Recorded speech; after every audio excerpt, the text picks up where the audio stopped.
Hello दोस्तों, अभी मेरे पास इंग्लिश के सेंटअप एग्ज़ाम का क्वेश्चन है। आप क्वेश्चन नंबर 2 देखिए।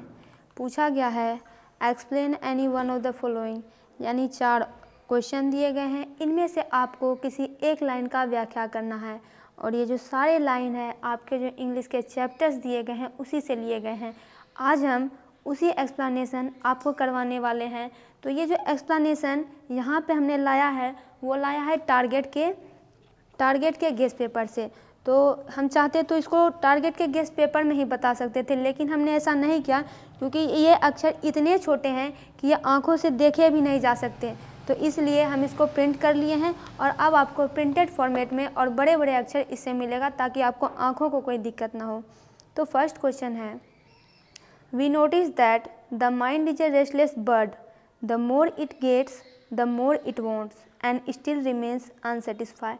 तो आपको याद आ गया होगा कि ये क्वेश्चन ये जो लाइन है ये इंडियन सिविलाइजेशन एंड कल्चर से ली गई है, जिसके लेखक की महात्मा गांधी है।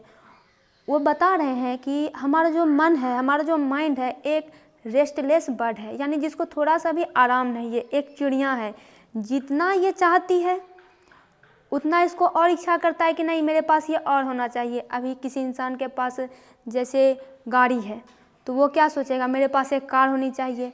कार सोचेगा तो उसकी इच्छा और बढ़ेगी, वो सोचेगा एक हेलीकॉप्टर, एरोप्लेन, इस तरह से बढ़ती जाएगी। लेकिन एंड रिमेन्स अनसेटिस्फाइड, अनसेटिस्फाइड का मतलब होता है असंतुष्ट होना, यानी वो फिर भी असंतुष्ट ही रहेगी, उसकी इच्छाओं की पूर्ति कभी नहीं हो पाएगी। आपको इस लाइन को एक्सप्लेन करना है। तो एक्सप्लेन करने का तरीका क्या है, पहला कि this line has been taken from Indian civilisation and culture by Mahatma Gandhi. तो आपको इसमें सबसे पहले लिखना पड़ेगा ये लाइन किस चैप्टर से ली गई है और किनके द्वारा लिखी गई है। ये तो बात हो गई, आगे जाते हैं। कहना क्या चाह रहे हैं, वही कहना चाह रहे हैं जो हम आपको अभी थोड़ी देर पहले शॉर्ट में समझाएं। In this line Gandhi ji says that the human mind is never satisfied और कंटेंट। सेटिस्फाइड या कंटेंट का मतलब होता है संतुष्ट होना। तो इस पंक्ति में गांधी जी कह रहे हैं कि मानव का जो माइंड है, मानव का जो मन है, वो कभी भी संतुष्ट नहीं होता है। Just like a bird moves from one branch to another in search of pleasure. तो पक्षी की हैबिट क्या होती है कि एक शाखा से दूसरी शाखा पे जाते हैं, फिर दूसरी शाखा से तीसरी शाखा पर जाएंगे। तो इस प्रकार से क्यों जाते हैं, इन सर्च ऑफ प्लेजर, खुशी, हैप्पीनेस, प्लेजर चाहिए उनको, खुशी चाहिए, हैप्पीनेस चाहिए, सुख चाहिए। Same is the condition of human being, यही सेम हालत मानव की है। मानव भी एक जगह स्थिर नहीं रह सकता है, कभी गाड़ी, कभी बंगला, कभी मोटर, ऐसे ऐसे बात उसके दिमाग में चलते रहते हैं। पीपुल आर नेवर सेटिस्फाइड और happy with what they possess. मानव जो है उनके पास जो चीज़ें अभी है उससे ना तो वो खुश रहता है ना सेटिस्फाइड रहता है। फर्स्ट लाइन का एक्सप्लेनेशन यही है।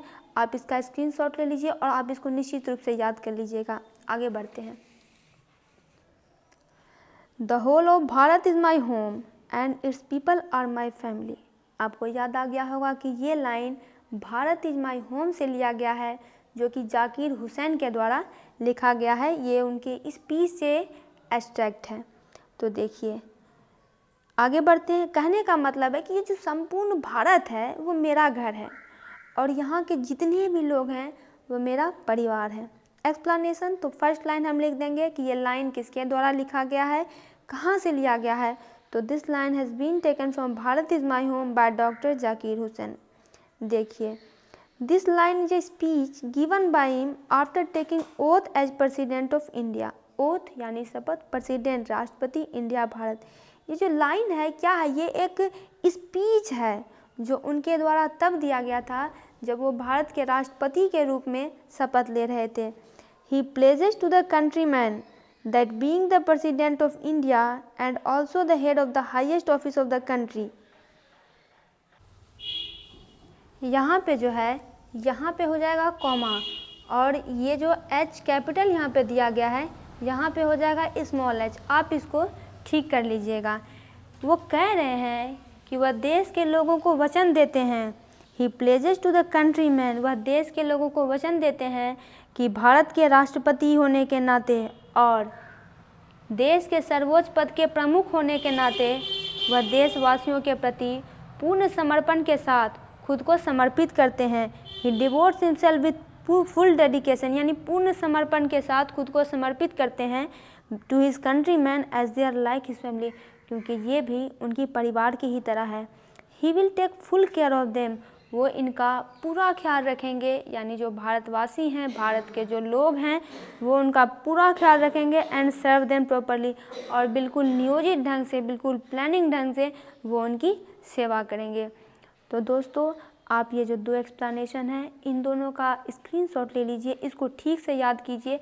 बाकी के एक्सप्लेनेशन आगे की वीडियो में आते जाएंगे, आपको मिलते जाएंगे। इसके लिए आपको सिर्फ चैनल को सब्सक्राइब करना पड़ेगा और वीडियो को लाइक और शेयर करना पड़ेगा।